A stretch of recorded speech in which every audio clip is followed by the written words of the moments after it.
Welcome to Talk South Asian to me. My name is Michelle. And my name is Anusha. Tune in every Thursday at 5 p.m. Central and hear us react to each other's stories about mental health and growing up in different South Asian households. And remember, this podcast is not therapy. Engage with what feels entertaining and resonates with you, and leave what doesn't. Yay! We're at letter S. Can you believe it? I honestly We're at can't. the end Every week, of the I cannot alphabet. believe it. I know. I can't believe it either. Wow. Like, started back in A, and now we're in S. Are you ready for the topic reveal for our listeners? I am ready. Drum roll, please. Okay, siblings. Siblings. Yes. Yes. That's all that needs to be said. Siblings, period. Right? Siblings, period. It's a big topic. You know, there's a lot out there. Like when I was doing my research on it, just to like quick overview before I get into it, there was just so much like psychology research. And I like told you this many times, like the work I do is so relevant to this topic as well. Working with like pediatric patients and working with pediatric cancer patients and working with the whole family to help them cope. And so this is actually one of my favorite parts of my job, like working with the siblings and providing sibling support and sibling education. Yeah. So I'm excited and trying to like, do you have any thoughts before I get started? Or is there some questions you had that you think hopefully I'll answer? Or any like burning thoughts? What? I am very excited. I know, I have intuition. I know that you've done research on like order of siblings. And I'm so excited to hear about this reveal. Yes. I know you've done it. I knew it. Yes. And I studied this in school too when I was in graduate school. So I was like, when I was reading some of the things, I was like, oh, I remember learning about this. So there is lots of research in that area. It is. And I'm excited to like weave the research and what we talked about and kind of weave it into the South Asian American culture as well and see what's out, talk about what's out there as well when it comes to siblings. Yeah, and maybe like even similarities or differences between like birth order and like what that looks like. I'm so excited. Right. Yes. There was I was gonna say too, like there's so much out there. Like I was already so excited about this topic and I spent way longer than I should have. Like I stayed up so late at night like researching and I'm like, you did a deep dive. Clearly I'm passionate about this. Like I don't want to go to sleep even though I have to wake up 5 a.m. Oh, you know, and do this. But even that, you know, the time that I had to research this, like I felt like there was just still so much more that I could tap into. So didn't want to start off with that disclaimer. Like, you know, there is a lot out there and I didn't get to everything, obviously, but I do have some snippets and things that I did pick up on that I'll share today. Okay. So, well, first, like, we can talk about how siblings, we've talked about this in different episodes in the past as well, that two siblings in the same household might have completely different experiences or trauma or childhood experiences despite living, you know, with the same caregivers and parents. So I wanted to like keep that in mind. And like you mentioned, I'll be talking about research and theories that discuss the birth order and how sibling experience can relate to adult relationships, romantic relationships. So we can start off by defining sibling relationships. The literal meaning, right, is the same caregivers of parents to siblings or more. I wanted to share that there are diverse families out there, joint families that might spend a lot of time together. So even if these kids aren't like siblings, they might have sibling interactions because they spend a lot of time together. So like first cousins, if they're joint families. There's step siblings out there. There are half siblings out there. So I wanted to point that out too, that even though like we're using the word siblings, like moving forward, like it could be really loose as well. Like it could be, it could have a diverse meaning. So I'm going to start off with because I'm an only child. I was going to talk to you about that too, but it's true. Like you can have sibling interactions. Oh yeah. That are not your actual siblings. I've talked about this in some of my classes, but when it comes to research and things like out there, they're more like narrow and focus on like siblings, whether it's step siblings, half siblings, or same caregiver parents. But I think there is that line of like, okay, you can have sibling like interactions with people that are not your actual siblings. Yeah. So we can start off by Psychology Today, our very favorite. This article is called Navigating Sibling Relationships. And when I was reading this, some of the things I picked up on that I felt like was worth mentioning was that we have to remember that sibling relationships are one of the longest relationships that a person might have in their lifetime. And when it comes to child development, siblings can help develop children different types of skills, social emotional skills. And there is research out there that shows that if there are positive sibling relationships throughout the lifetime or majority of the lifetime of siblings, then it's positively correlated to positive mental health outcomes. So alleviating depression and anxiety. And then this next article is from the Encyclopedia on Early Childhood Development, very recently published, March of 2023, by Nina Howe, Holly Reshia, and Christina Kinsley, and it's called Sibling Relations and Their Impact on Children's Development. So they talk about, this article, these authors kind of share the research that's out there, the current research when it comes to sibling relationships. Okay. So they talk about how sibling relationships have 4 characteristics. First one, these relationships can be emotionally charged, right? They're day to day, like there could be a lot of emotions involved. They could be impulsive. Sure. There's lots of intimacy between the siblings when it comes to like spending lots of time together, being in physical proximity to each other, like you're just together a lot. Sibling relationships can have large individual differences too. So like showing those differences between the two siblings those sibling relationships can exhibit that. And then when it comes to age differences, those can cause issues for power and control, or it can help by providing opportunities for positive social behavior, like maybe the older sibling learning how to caregive or teach or help. So they kind of talked about those 4 characteristics. And they also said that if parental treatment or caregiver treatment differs between the two siblings, it can cause a strain on the sibling relationship, which is obvious, but like there's research that backs up that as well. And we'll like get into that. Yes. But I have a quote when it comes to birth order. So firstborn siblings tend to engage in leadership, teaching, caregiving, and helping roles. So lots of like that leading role. And then second-born siblings are more likely to imitate, to follow, and take on the role of a learner and elicit care and help. Notice, elicit care and help, not provide care and help. Interesting. Yeah. Huh. That's actually really fascinating. Right? It is. Are there particular like jobs that pave the way for eliciting help rather than being what do you in a mean by helper jobs? role? If we're translating this to like jobs, right? You said the firstborns are typically more in helper roles. Or are you talking about jobs, or do you mean like the role in the family? In the family. Oh, okay. Okay, never mind. You meant careers? I was thinking these are career terms. Yeah, I know. This is like within the family. And I guess the phrase elicit care and help means like they want the care and help.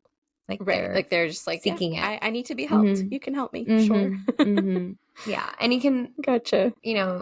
Maybe from that we can see like how the firstborn can become like the giver, and then this younger secondborn can be like the taker, which we've talked about in like the previous episodes, like an attachment. And I feel like we've talked about in the past, right? Like the giver and takers, or the yeah. So when it comes to research regarding South Asian culture, South Asian American culture, there wasn't any official research, which was really surprising to me because it's such a widely researched topic. So Mm. if you're a listener and into research, this is definitely a gap in research that would be good to fill, because this is such a huge topic. Yeah. But I did want to share a research article that I found about Asian Americans. Okay. It was really interesting, this article, because it directly relates to adulthood, and I wanted to talk about that. So the Mm. title of this research article, was published in 2018, and it's called "Perceptions of Sibling Relationships and Birth Order Among Asian American and European American Emerging Adults." So they're looking at sibling Mm. relationships, birth order, in these two groups. Mm-hmm. And the Asian American, not related to South Asian, it was Confucian heritage.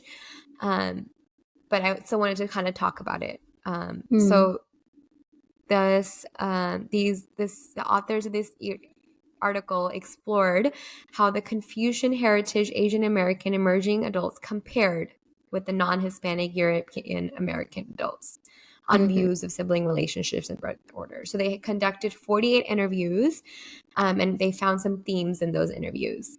Okay. So the sample size is 48.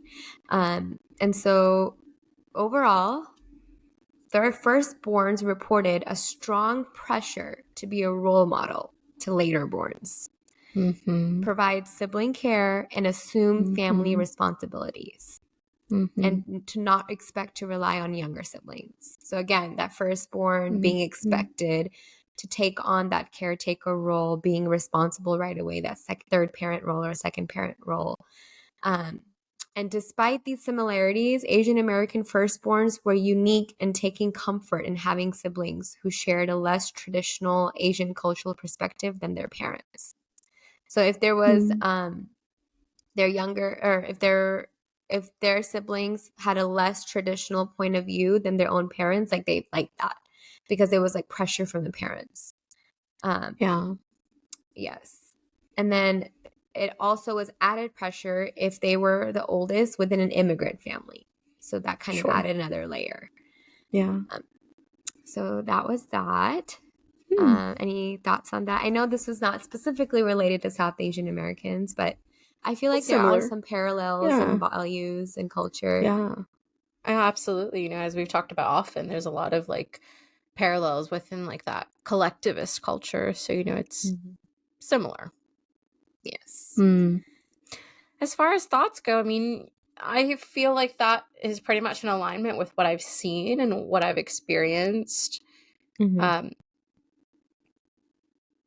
that doesn't surprise me. The firstborns being more responsible for Right. um, taking on some of the more caretaker roles and like trying to or needing to or expecting to lead Yes. the rest of the sibling gang. Right. Right.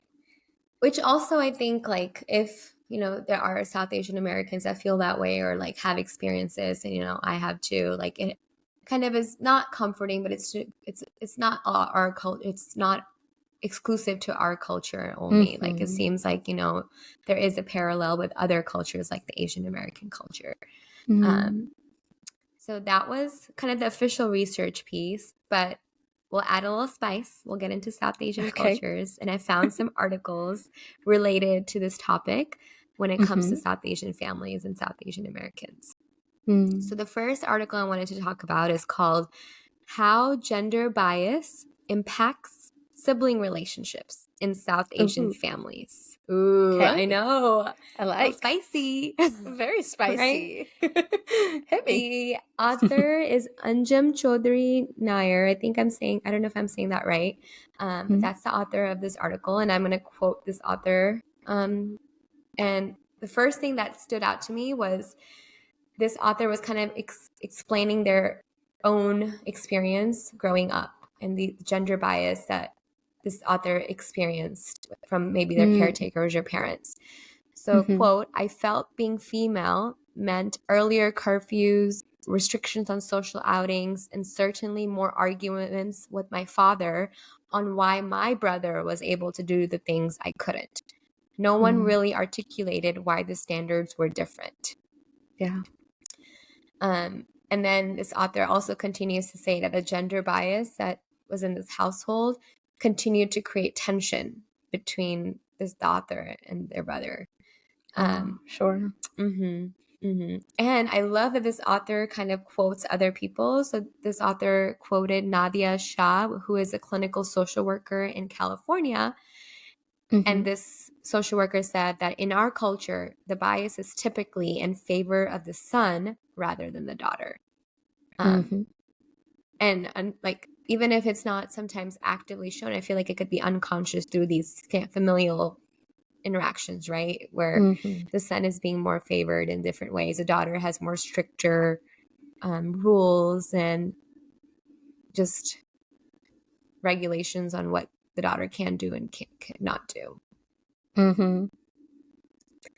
Yeah. Any thoughts on that? Oh my gosh. Yes. Yes. When you were talking about earlier, the um, firstborn tending to be the ones to lead the secondborn, and Mm-hmm. the younger siblings wanting help and being available for help. I've seen that in a lot of siblings, but in sibling relationships where the siblings are pretty close in age and the firstborn is a boy, right? I'm thinking of Mm-hmm. little kiddos, so I'm saying boy, not man. A boy, and Yeah. the second sibling is a girl. It's I actually feel like this doesn't apply, and I think this piece applies, the gender piece. Because Mm-hmm. of these double standards and these expectations, I actually see the younger one, who's a girl, do more caretaking. Oh, Yeah. So I feel like in yeah. this case in particular, perhaps because they're pretty close in age, and I think the gender in this situation kind of overplays the hand of the Right. age Age and who difference. was firstborn and secondborn. Yeah. Mm-hmm. But And that's I'm honestly interesting not though. surprised. Like, I've seen that Yeah. too. Like, even if this female is the younger sibling, they're still taking that responsibility role. Yeah. Like, they And might still even if have there's a stricter larger rules age than the gap. older brother. Yeah, exactly. And I feel like there's a lot more positive Mm-hmm. reinforcement for women, or Mm-hmm. girls or women who Mm-hmm.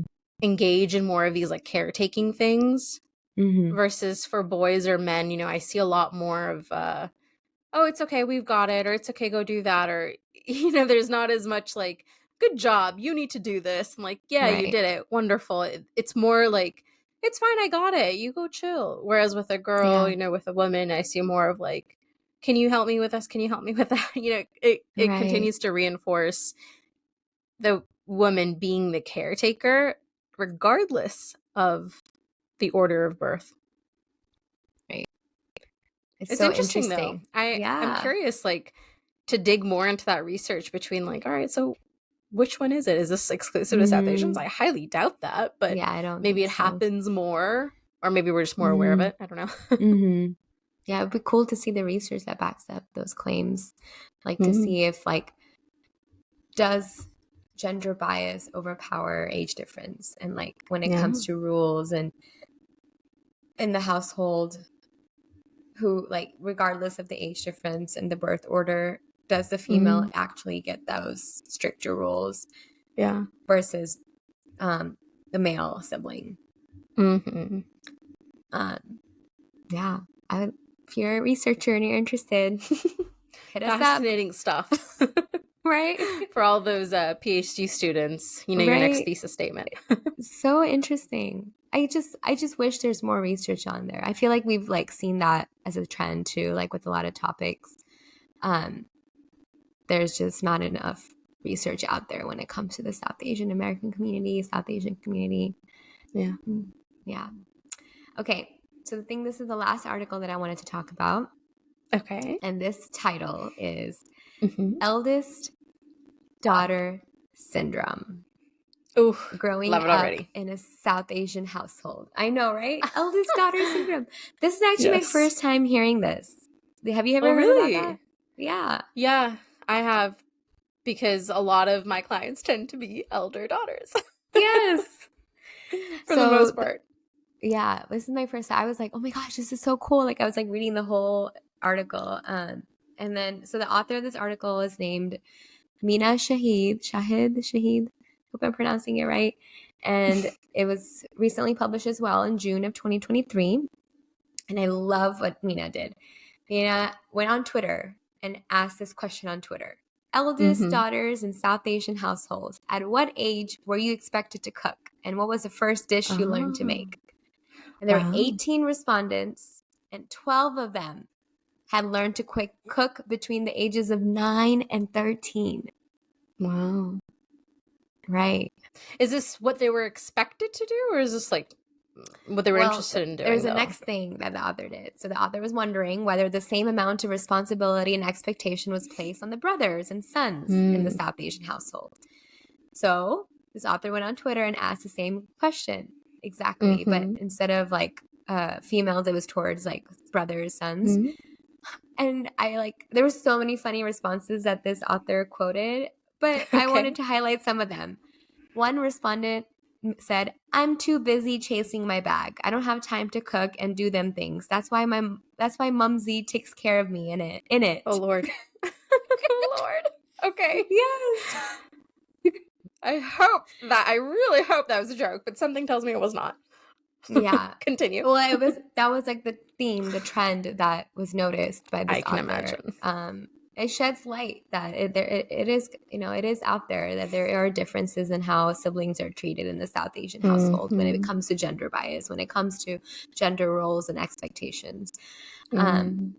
and you know, this author really continues to talk about how these responsibilities, such as young as age 9, having to worry about learning to cook and feed the family, and even though you have other responsibilities like school and learning how to Mm-hmm. be a kid, making friends at that age, right?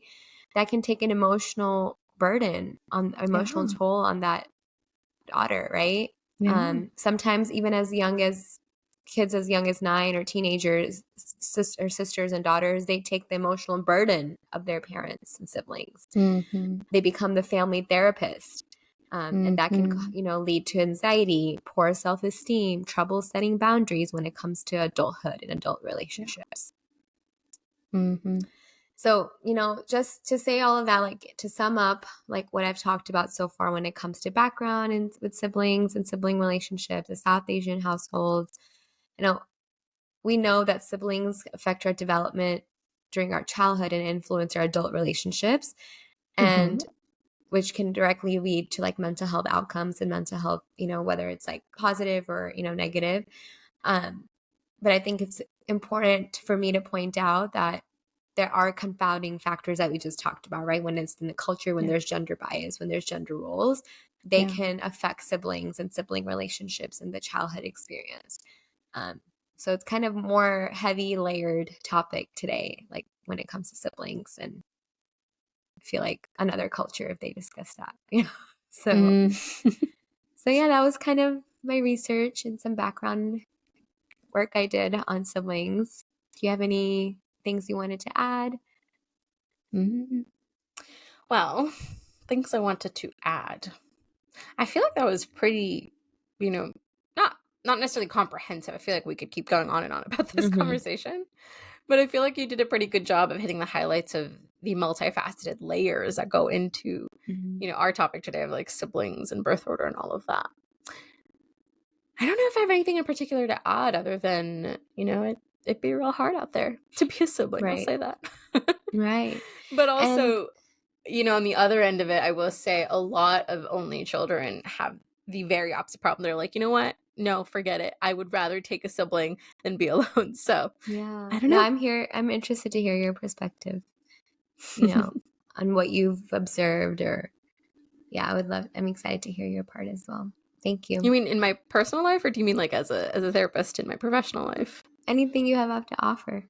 Yeah. Oh, okay, well, gladly, I will oblige.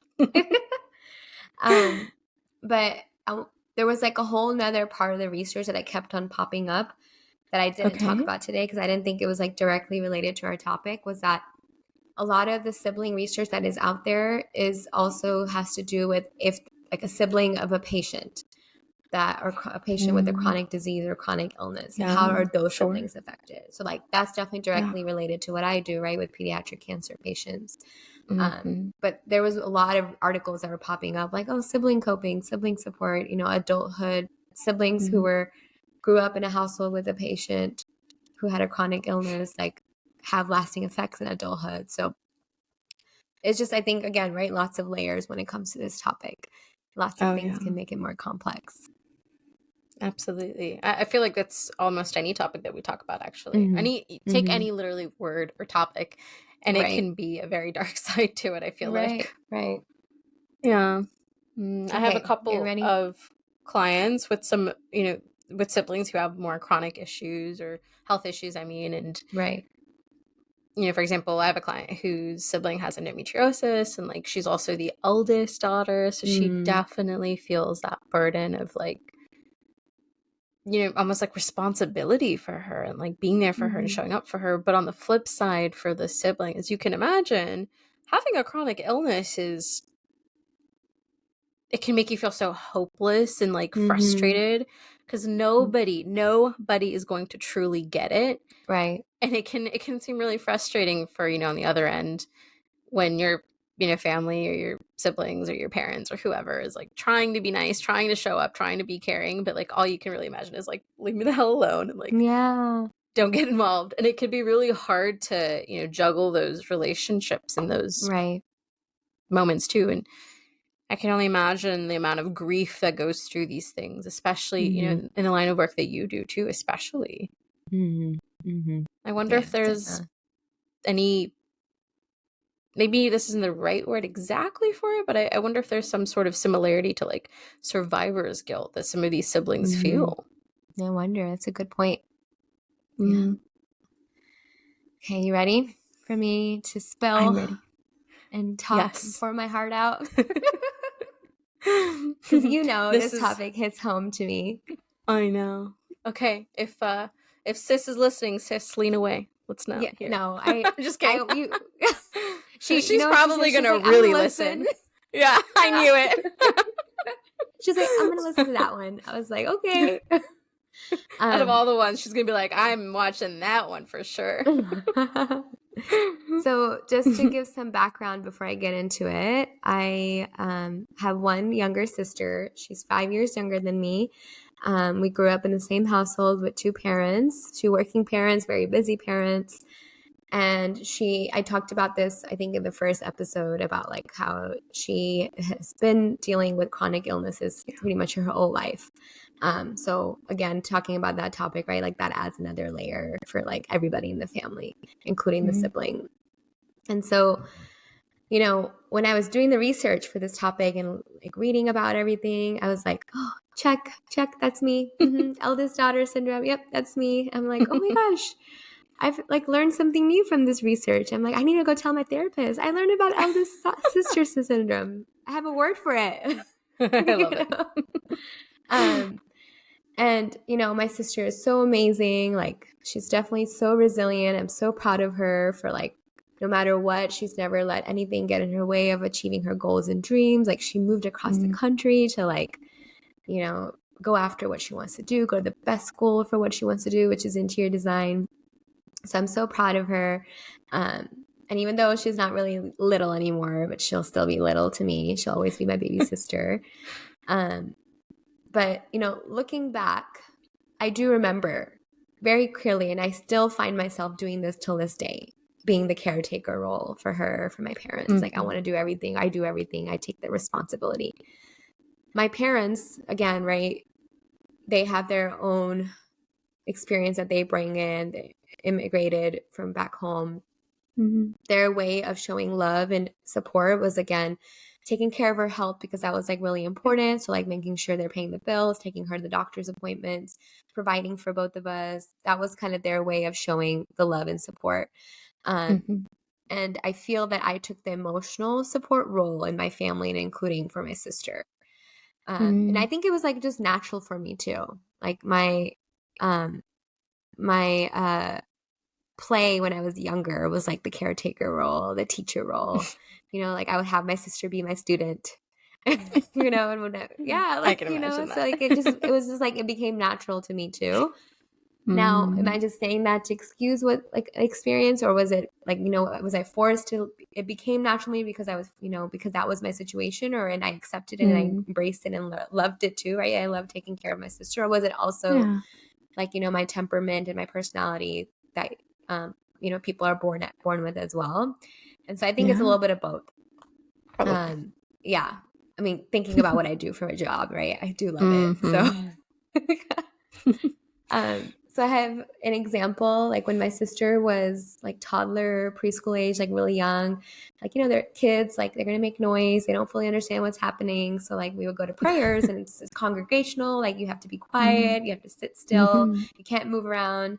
So my mom would be doing something, I think volunteering or something. So I would be the caretaker for her. She would sit with me and I would intentionally bring like distraction items to keep her like occupied and not make noise, like a notepad and like a pen. And we would play games. Like, have you ever played the dot game?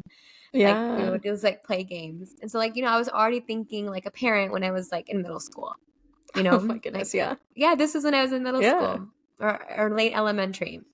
Mm. I would help her with her homework. And I feel like she would, I wasn't bothered by it, but like she was just really part of my life. Like every time I would go out with my friends, like she would be there. Like Mm. you remember her being part of our hangouts and things like that in high Yeah. school. And if my friends loved her, like I loved her being Mm. there, but like she just became such a big part of my identity, Mm-hmm. like a huge part. Um, and when my parents were having issues in their relationship when I was in like high school and my sister was in middle school, like Mm-hmm. immediately, like, yes, I was going through emotions, but like my immediate thought was like protecting her. Like one time Yeah. when they were arguing, like I immediately put headphones in her ears and said, play your favorite Mm. song. Like, that was like my first reaction to what was happening was like, I Yeah. need to protect her. I need to make sure she's okay. Um, and then at that age, I didn't know how to deal with my feelings. So I like decided to go for a run or a walk, but still, without telling my parents, which is a whole nother story. But That's not a bad like, coping tool, though. right, Get right, some space, breathe it out. It's not bad. right, right. Young Michelle and you, what's Um, up? when my sister was born, right, we shared a room her whole life. And so when I moved out for college, like there was a shift. She experienced some Mm. separation anxiety, which is totally understandable. Yeah. And I think I did too overall, but there was just so many mixed emotions, right? Leaving for college after high school, separating Mm. from parents, separating from my sister, separating from my home that I lived for a really long time. So there was a little bit difference in the separation anxiety that I Mm. experienced and the separation anxiety that she experienced. And Mm-hmm. because I became such a caretaker role for her and then emotional support, I feel like in some ways, like we became dependent on each other and she became dependent on me too, which I Mm. think caused her maybe a little bit a little bit more separation anxiety as well. Sure. Um, but through time, like, we communicated virtually, FaceTime, calls, texts. She grew from it. She started making her own choices, developing her own identity with school and friends, which was really good. Um, and overall, I would constantly notice that because of her health, um, like, growing up, like overall, because of her health, maybe my sister experienced like that more attention and love, which often made me feel left out. So like even though I was taking that caretaker Mm-hmm. role, I was still noticing like patterns and differences, like my parents being more Sure. lenient with my sister, Mm. letting things slide for her, but not for me.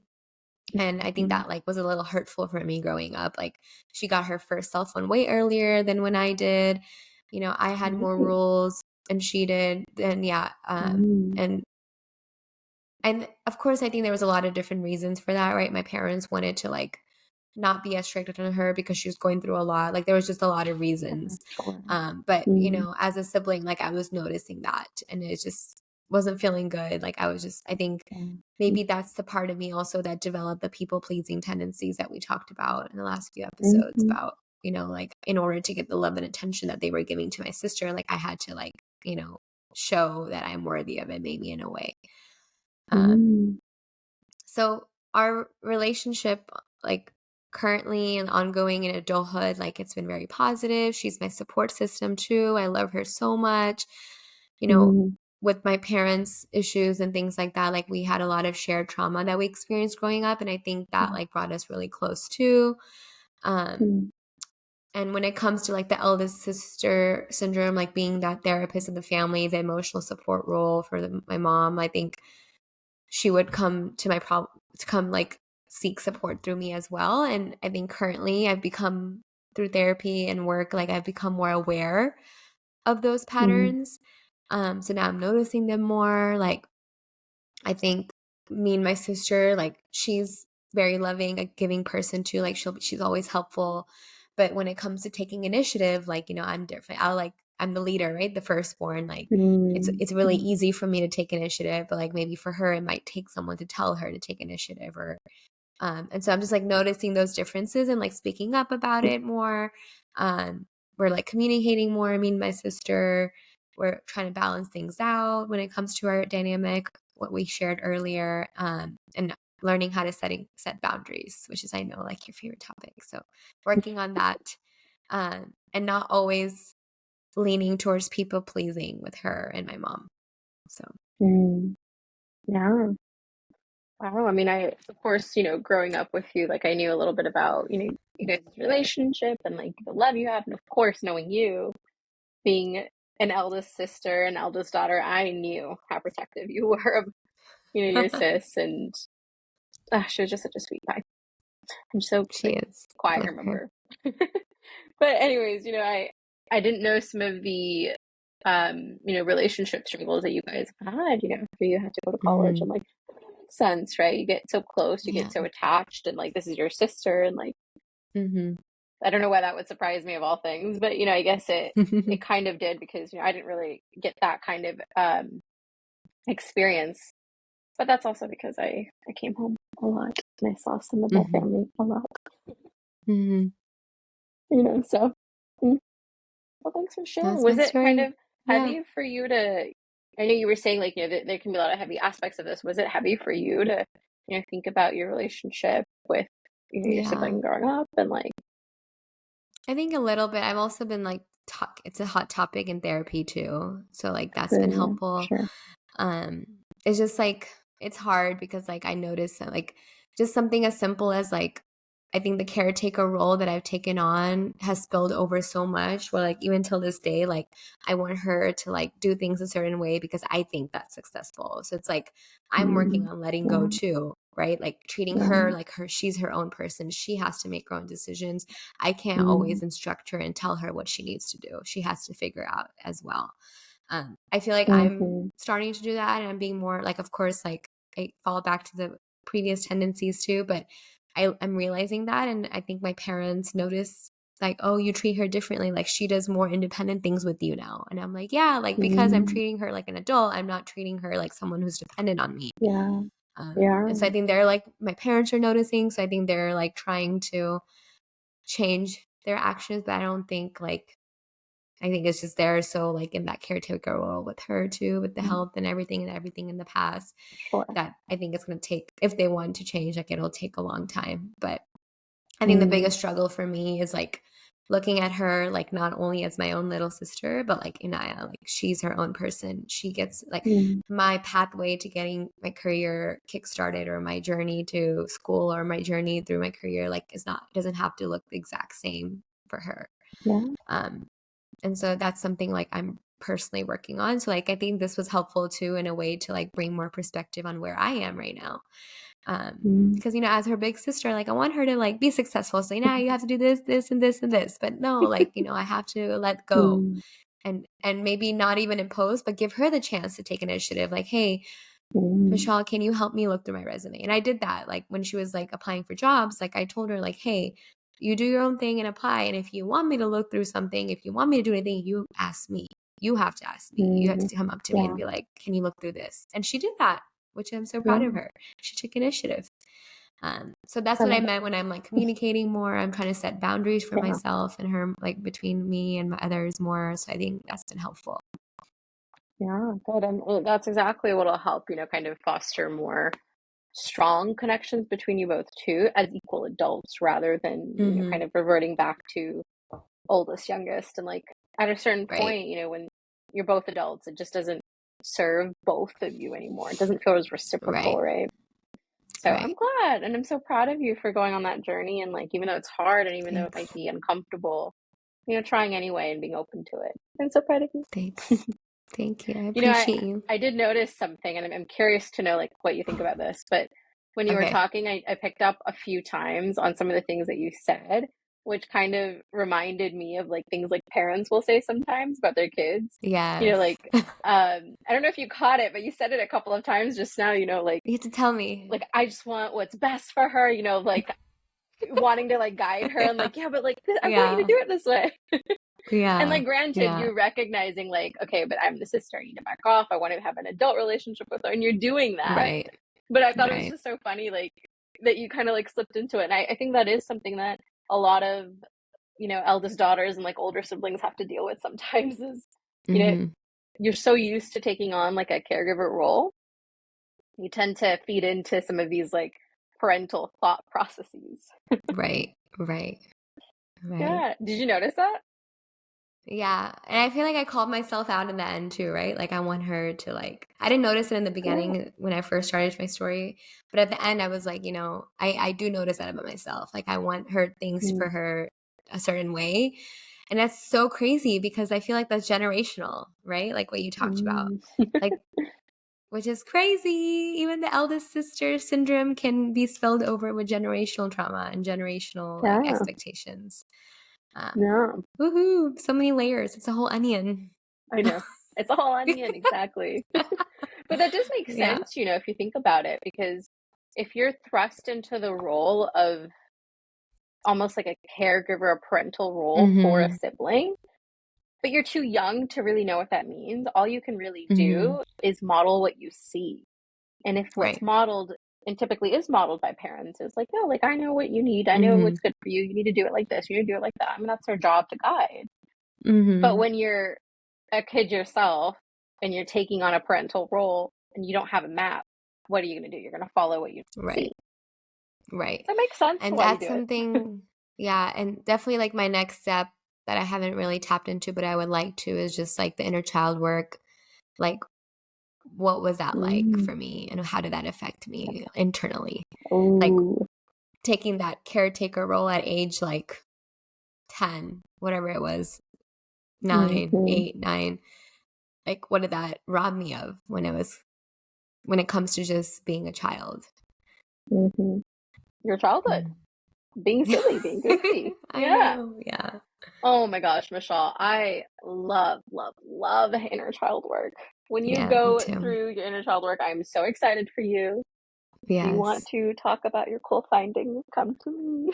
Yes. I know you're the inner If child queen. I know you have lots of knowledge just about love it. it. I just love inner child healing. And like, it's such a Yes. powerful thing for anybody, but Yeah. especially the eldest daughters, the older Mhm. siblings. Mhm. So When I powerful. was when I was applying to UT, the school I went to like for college, Mm-hmm. um I wrote a poem about my experience, like all of this with and like it was the poem was specifically about like my parents' issues, but like I Mm-hmm. think when I read that poem, like I think it taps into like how I was affected and how I like Yeah. wanted to how I was also assuming that caretaker role for my sister in that situation, which was so cool. Like I was able to express myself in a way. It was one of my like supplemental essays for Mm. college. Yeah. I vaguely remember, like I have an inkling of a memory of you telling Yeah. me that you did, but I don't think I've ever read it. I don't know if you've shared it, but I Yeah. think we talked about it. Yeah. Yeah. I don't have it right now where I would have read it, but I'll share it with you. Really? Okay, later, off podcast. Yes. Oh my gosh, that's so exciting. Well, good luck on your continued inner child healing and growing Thanks. and becoming a healthy, loving sibling to your siblings. Thank you. Thank you. Appreciate it. Yeah. Okay, well, you ready for an only child's perspective in all of this? Yes, I'm ready. Well, as you said earlier, you know, sometimes you have siblings in the form of maybe not directly your siblings, same parents, but you know, you have siblings in other forms and fashions. And for me, I grew up, you know, I think I mentioned this a lot in the podcast. I grew up with family, like surrounded by family. Mhm. And so I've never truly felt like an only child that often. I've typically felt Mhm. like another sibling, you know, I've kind of half foot here, half foot there. Or not half foot, how would that even work? 1 foot here, 1 foot there. Yeah. um, you know, when I was, you know, I was born in India, and when I Mhm. was living in India, And when I used to visit a lot when I was really, really young before I started school, I was the youngest by Mm. a lot. So I was pretty much like, doted on when I was back in India, and like I was the cute new little baby, and like everybody was like, "Oh my God, new baby." No. But, then we moved when I was quite young, like 3 or 4, to America. And so I don't really recall a lot of that doting. I just know that I was loved. And then when I Okay. was here, I was kind of just growing up pretty much alone for most of my like early childhood. It wasn't Hmm. until I was in middle school that some of my aunts and uncles and like cousins, sisters, and everybody started having kids. So I was the youngest every time I went back to India. Hmm. And then here in America, I was the oldest in middle school and high school. So Wow. I've just had like one foot here, one foot there in all kinds of Yeah. aspects. Being an only Yeah. child, not quite feeling like an only child, being an eldest, being the youngest. So my You got my the uh best of my all stories worlds. my story's Okay. a bit of a hodgepodge for sure. Yeah. I'm interested to And I hear guess about we it. could say best. Yeah. So growing up, when I went back to India often, like I said, because I was the youngest, like people took care of me, like cousins kind of hung out with me, entertained me during the summers I was there. But when I was here, middle school, high school, my aunt had her kids and my other aunt had her kids. And then, you know, Hmm. when I got to high school, my cousins and other aunts had their kids. So, like, I was growing up around lots of babies. Babies. So Hmm. cute, so loud, troublemakers, but so cute. And I feel like middle school is still, relatively young-ish. High school is still relatively young-ish. I say as I'm in my ancient 30s. And I felt like that stage of my life, I was definitely treated as the eldest Hmm. because we were such a close knit family, and like we saw each other like pretty much every weekends, and like, really often basically. I got, if any of my cousins are listening, I love you all. I do not mean this, but I got stuck with, babysitting duties and like kind of Mm. being their caretaker, being their entertainer. And this is like every single weekend when we would get together for every Mm. party, for every occasion, for every get together. The kids just kind of maneuvered over to me and I had to keep them entertained. And like it was kind of lonely in that sense, being the only person like my Mm. age. Yeah. Yeah. And it was, I felt a piece of that um quote unquote burden, a piece of it, because I don't think I can compare my experience to, siblings who live in the same household, but Mm. I felt a piece of that burden in terms of like I have to be on my best behavior. I have to be the one, handling them, managing them, making sure they ate or something, just those kinds of things. Yeah. Like a And it was babysitter. exhausting. Yeah. Yeah, like a babysitter, honestly. Hmm. Hmm. And it was exhausting. And the older I got and the older they got, unfortunately for them, they started getting compared to me, because Mm. I, as you know, was pretty vanilla, pretty bland, pretty boring. I didn't do anything. I didn't really step my toes out too much. Maybe I dipped, but I didn't really step my toes out of line too much. So everybody, Yeah. as I talked about, right, everybody really saw me as like the good girl, as like Hmm. obedient, all of that stuff. And whereas now all of the kids are a little bit more like outspoken, they're more like authentic to themselves, they're more Hmm. comfortable voicing their opinions and just doing whatever the hell they want, and I love it. Hmm. I'm all about it, and I'm definitely a supporter of it. But it is a little bit cringy for me hearing, some of the adults kind of compare, like, oh, look how sweet or like, I don't know, good Anusha was, and like, oh, these Mm. kids aren't like this. And it's hard to be on the other side. The other thing I think is like it's hard to be on the side of the eldest and get compared to, because I think that creates a little bit of a distance, a rift of, Right. oh, okay, so she's like an adult, she's good. So like there's a level of I can't really connect, I can't be myself. And so I think I try to overcompensate and kind of over defend and be like, yeah, I wish I was like this. More power to them. And like, I go out of my way to kind of like help break that barrier, because that is a fear I have of Yeah. I don't want to be resented on for being compared to. It was not that great. Okay, let's be real. Hmm. No, you're And amazing. Okay, well, thank you. I just meant I wasn't that great at being myself. I was too people pleasing. Oh, Um, yeah. Well, and I well, we regret all that. though. I know. I know. The first 1.5 second Wait, generation what do you mean by struggles. you regret it though? What do you mean by you regret it? Well, I regret it in the sense that I see how the kiddos now, and I find them so inspirational. The kiddos now get to like, they feel comfortable saying, like, no, I don't want to do that. Like, no, I'm not going to do that. Mm. Like, they're more comfortable setting these boundaries, like, so early on. And it just comes natural to them. And I'm like, I'm so freaking proud of them. And it's so inspiring to see, like, such a young generation have, like, individual personalities from their parents so Well, I early. wonder if you also provided that security because I remember you talking about standing up for them in another episode, Mm. if I'm not wrong. So you got to give yourself some credit.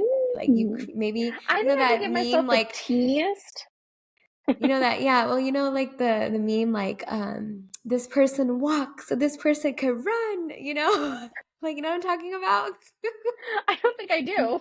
You're gonna have to send me Like this. oh like that basically the meaning is like this person worked really hard so the people after like it was easier for them. Uh, So gotcha. it may be like I wonder if like there was some work that you did to like help them feel comfortable to speak up to their elders Hmm.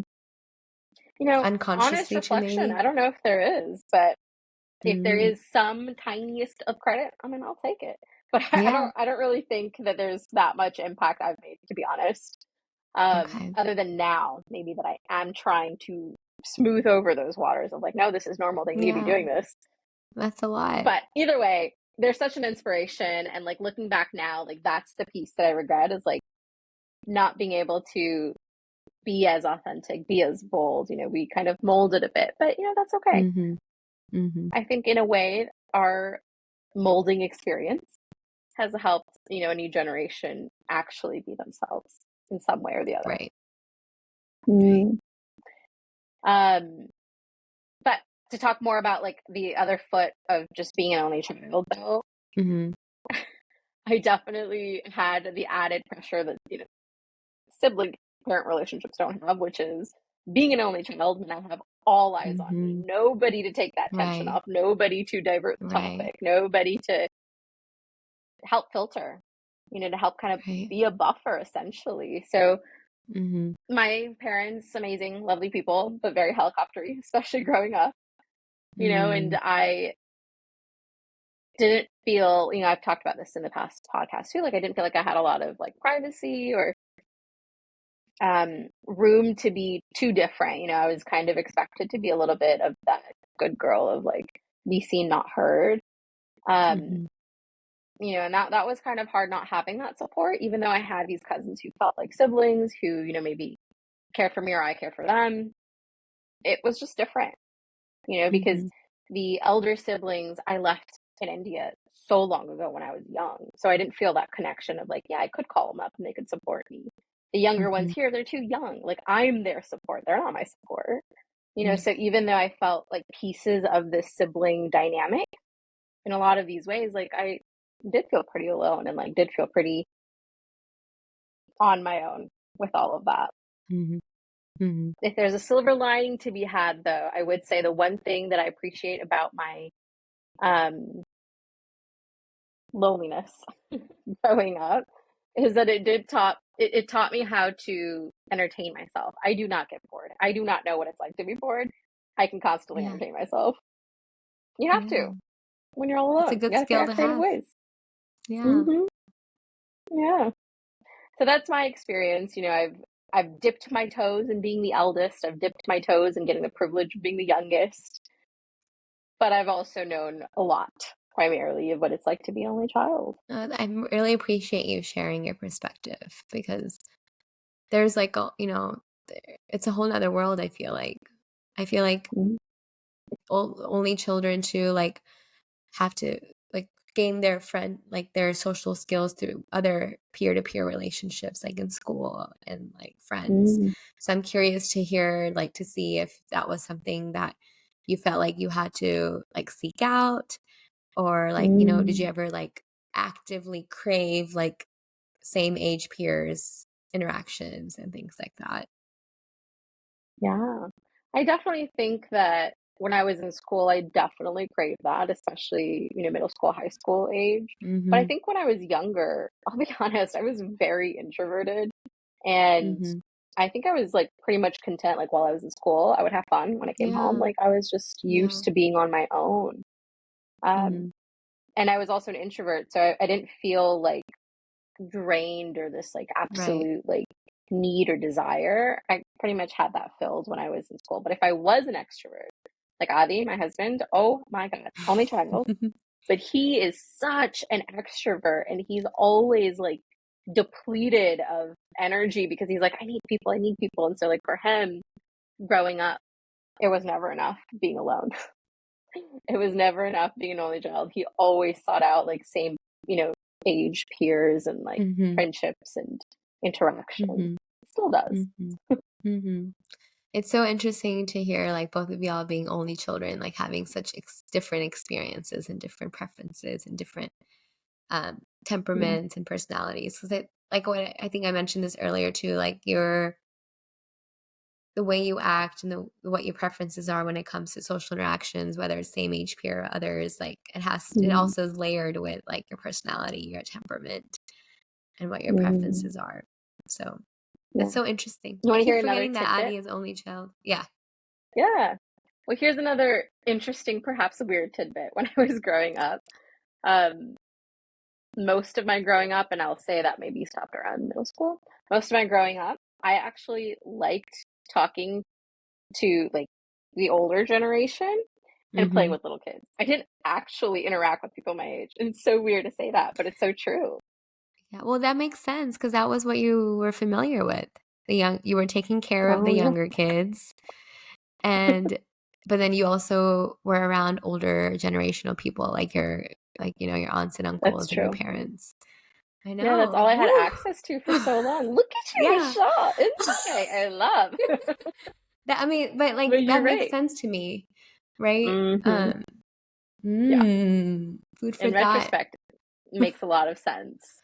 Because Yeah. you're right, that's exactly who, in my early years, that's what I had available to me is like either being with little Mhm. kiddos or being with adults anyway. So that's who I was most Mhm. comfortable with. Right? You're so It's our right. survivalship. Fascinating. We go with what we're more comfortable with. Mhm. Mm. I'm like, why is working with siblings one of my favorite parts of my job? Right. Do I Hmm. resonate with the sibling experience? Yeah. Good for that. Right? Oh, we're so fascinating. Like people are so fascinating. Psychology is Mm, so fascinating. I know. So fascinating. Oh, you know what I Yes. just remembered also? When you were What? talking earlier about how you got your phone a little later than, your younger sister Mhm. got her phone a little Mhm. earlier, Mhm. that reminded me. So, my aunt's kiddos actually had Mhm. the reverse experience. So, Oh. the eldest, the son, he got his phone, I don't remember exactly when, but like a little bit earlier. And that age has far passed by a couple of years. And they Mhm. refused to give the youngest, the daughter, a phone. Oh, And interesting. their Did they say why? justification, well, their Yeah. justification is, and I'm sure there's more to it. This is just one thing that we've heard them say. The one thing they've said is, at first it was, you don't really need it, you don't have that many extracurriculars. Not true anymore. The second thing they said is, it's because we know how, I know, like, her brother has been using it as a distraction and not focusing on like SAT prep and all of that. Oh, And so she's they're like, like, but like, what does it do with me? yeah, Like, this isn't fair. yeah, yeah. You want to hear the Mm-hmm. justification that I got when I was like, why are you giving Anaya the phone so Yes, early? I want to hear For emergency. I'm like, it. emergency? What about me? When I was if I could have been in an emergency too, and they were like, Yeah. oh, times have changed. I know, of course, like the Mhm. intentions are good. It's her health, all of the different Yeah. factors. But I'm like, oh, But to a kid, emergency. it's just like no fair. Yeah. I get that. Wow. But I wonder if like for your cousins, right? For your cousins, Hmm. like, um, Yeah. if they like the parents were seeing like the effects of technology on kids and like the distraction, like they said, and it was Mm. their way of like protecting the younger one. But of course, that's not how kids think. Like that's not fair, you know. Like that's how I thought. That's not fair. My theory is also, though, it definitely has to do with her being a girl. I really think so. And I mean, Mm, my aunt and uncle are not like yeah, overt. They're not like sexist or anything. unconsciously, Like it's not like, but unconscious. unconsciously, now that they're in India, like this is the family that moved back to India They that I'm close moved. to. Okay, okay. And I think because of like all the transitions and the way that they know she's like, and like, I think they Mm, just have a lot of reservations because she's a bit of a loose cannon in the sense of like she doesn't take any flack from anybody. She does what she wants to do. mm, She'll do it on her terms. So I think they feel a little less control, that they like they'll continue to lose way more control than they would want, and giving her gotcha. the independence and freedom through a phone. Mm, mm. That's what I think. I wonder if like other parents or other like girls that age, like they're also doing the same thing. Like there's like gender bias in that way too. Maybe. I honestly wouldn't be surprised. And like being an adult, like it's so frustrating because on the one hand, I get why parents are so like freaked Mm-hmm. out and like fear based because like the Mm-hmm. world is scary. It's not safe Mm-hmm. for Right. anybody, but also especially for like girls and women. But at the same time, it Right. just feels so unfair to have to take that Mm-hmm. burden on and be treated differently just because the world can't be chill, Right. you know? Right. Mm, Whew, it's heavy stuff. I know. Unfair stuff too. Unfair stuff. Hmm. Well, shall we wrap up for today before we Yes. go on more soapboxes? You want to wrap this up? Yeah. All Okay. right. So if our podcast resonated with you and you'd like to share your story with us about your sibling relationships and maybe anything that you've noticed that's similar to our stories or different to our stories, we'd love to hear. You can reach us at talksupasiantome@gmail.com, or you can find us on any and all the socials at our handle at talksupasiantome. All Yes, right. we would Well, we'll love see to you hear at from you. the next episode. Woohoo. It's the letter T, Bye. right? Letter T. Yes. Okay. All right. QRST. Yeah. All right. Bye. Bye.